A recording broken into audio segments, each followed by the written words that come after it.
Kitab 2 Samuel. Simaklah video 1 Samuel di mana kita diperkenalkan dengan 3 tokoh utamanya, yakni Samuel, Saul, dan Daud. Dan juga susunan sastra kitab ini yang pertama-tama memperkenalkan Samuel lalu menelusuri kejayaan dan kejatuhan Raja Saul yang bertolak belakang dengan kejayaan Raja Daud. 2 Samuel mengisahkan tentang Daud sebagai Raja Israel dalam 2 bagian. Ada masa-masa kesuksesan dan penuh berkat, kemudian diikuti dengan kejatuhan moral yang luar biasa, dan konsekuensi-konsekuensi buruknya. Lalu kitab ini diakhiri dengan kesimpulan yang disusun dengan baik, yang merefleksikan kebaikan dan keburukan dalam kehidupan Daud, membangkitkan pengharapan akan raja masa depan yang akan datang dari garis keturunannya. Jadi 2 Samuel terjadi setelah kematian Saul. Dan Daud mengejutkan semua orang dengan membuat puisi panjang di mana dia menangisi kematian orang yang berusaha membunuhnya. Dan sekali lagi penulis menyuguhkan kerendahan hati dan belas kasih Daud. Dia adalah orang yang berduka atas kematian musuhnya sendiri. Setelah ini, Daud mengecap masa-masa kejayaan dan berkat Allah. Seluruh suku Israel datang kepada Daud dan memintanya untuk menyatukan suku-suku Israel dalam kerajaannya. Jadi hal pertama yang dilakukan Daud sebagai raja adalah pergi ke kota Yerusalem, menaklukkan kota itu, dan menjadikannya ibu kota Israel yang disebut Sion. Dari situ, Daud terus bertempur dan memenangkan banyak pertempuran dan memperluas wilayah Israel. Sekarang setelah menjadikan Yerusalem sebagai pusat pemerintahan Israel, Daud ingin menjadikannya pusat keagamaan juga. Jadi dia meminta supaya tabut perjanjian dipindahkan ke Yerusalem. Lalu di 2 Samuel pasal 7, Daud berkata kepada Allah, "Sekarang karena Israel sudah memiliki rumah yang permanen, Daud berpikir bahwa hadirat Allah juga harus memiliki rumah yang permanen." Jadi Daud bertanya apakah dia boleh membangun sebuah bait untuk Allah Israel. Namun Allah berkata, "Terima kasih untuk maksud baikmu, tetapi sesungguhnya aku akan membangun sebuah rumah bagimu, sebuah dinasti." Nah, 2 Samuel pasal 7 merupakan pasal kunci untuk memahami keseluruhan kisah dalam Alkitab. Karena di sini Allah membuat janji kepada Daud bahwa dari garis keturunan kerajaannya akan datang raja masa depan yang akan membangun rumah Tuhan di bumi dan mendirikan sebuah kerajaan kekal. Dan janji mesianik kepada Daud inilah yang diangkat dan dikembangkan lebih lanjut di kitab Mazmur dan juga di kitab nabi-nabi.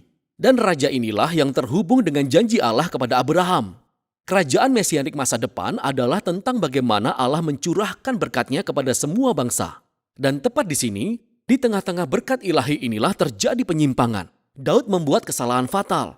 Tidak fatal bagi dirinya, tapi untuk seseorang yang bernama Uria, salah satu prajurit terbaik Daud.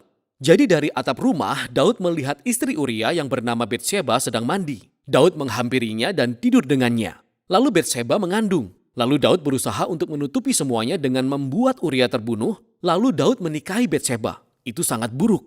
Dan ketika Daud ditegur oleh Nabi Nathan mengenai hal ini, dia langsung menyadari perbuatannya. Hatinya hancur dan dia bertobat. Daud memohon supaya Allah mengampuninya. Dan Allah mengampuninya, tetapi Allah tidak menghapus konsekuensi dari keputusan-keputusan Daud. Sehingga sebagai akibat dari keputusan yang mengerikan ini, keluarga Daud, kerajaannya, dan segalanya hancur. Dan membuat bagian ini menjadi kisah yang tragis. Mirip seperti kejatuhan Saul. Lalu anak-anak Daud mengulangi kesalahan-kesalahannya dengan cara yang lebih tragis. Jadi Amnon melakukan pelecehan seksual kepada adiknya yang bernama Tamar. Dan kakak mereka yang bernama Absalom mengetahui hal itu dan lalu membunuh Amnon. Kemudian Absalom pergi dan menyusun rencana rahasia untuk menurunkan Daud ayahnya dari tahta kerajaan.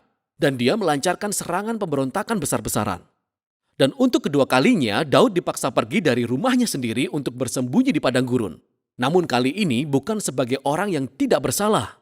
Pemberontakan berakhir ketika anak Daud terbunuh. Dan itu membuat hati Daud sangat hancur. Dan sekali lagi dia berduka untuk seseorang yang berusaha membunuhnya. Di masa-masa akhirnya, Daud kembali menduduki tahtanya tapi sebagai seorang yang hancur hati. Dia terluka oleh konsekuensi-konsekuensi dosanya.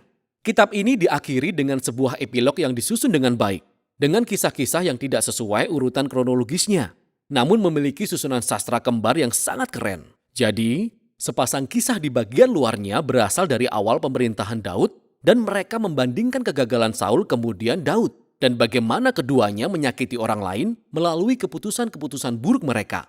Lalu sepasang kisah berikutnya di bagian dalam adalah tentang Daud dan kelompok prajuritnya yang perkasa, yang memerangi orang Filistin. Dan yang menarik adalah bahwa kedua bagian tersebut memiliki kisah tentang kelemahan Daud dalam pertempuran. Jadi berkebalikan dengan kejayaan Daud di pasal 1-9, di sini kita melihat Daud yang rapuh yang bergantung pada pertolongan orang lain. Di tengah-tengah epilog terdapat dua puisi yang mirip sebuah riwayat kehidupan. Dan Daud merefleksikan kembali hidupnya, dan dia ingat saat-saat ketika Allah dengan murah hati menyelamatkannya dari bahaya. Dan dia melihat ini sebagai saat di mana Tuhan setia pada perjanjiannya kepada dirinya dan keluarganya. Kedua puisi tersebut diakhiri dengan sebuah kilas balik mengenai pengharapan akan janji Allah tentang raja masa depan yang akan membangun kerajaan abadi itu. Nah, puisi-puisi dan janji Allah ini juga terhubung dengan puji-pujian Hana di bagian pembukaan kitab ini. Jadi perikop-perikop kunci ini dari awal, pertengahan, dan akhir kitab ini menyatukan semua tema kitab ini.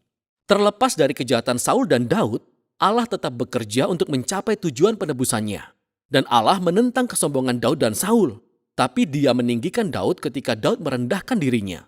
Dan harapan masa depan dalam kitab ini jauh melampaui diri Daud sendiri.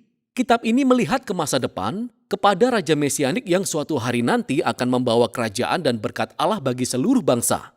Dan itulah isi kitab 2 Samuel.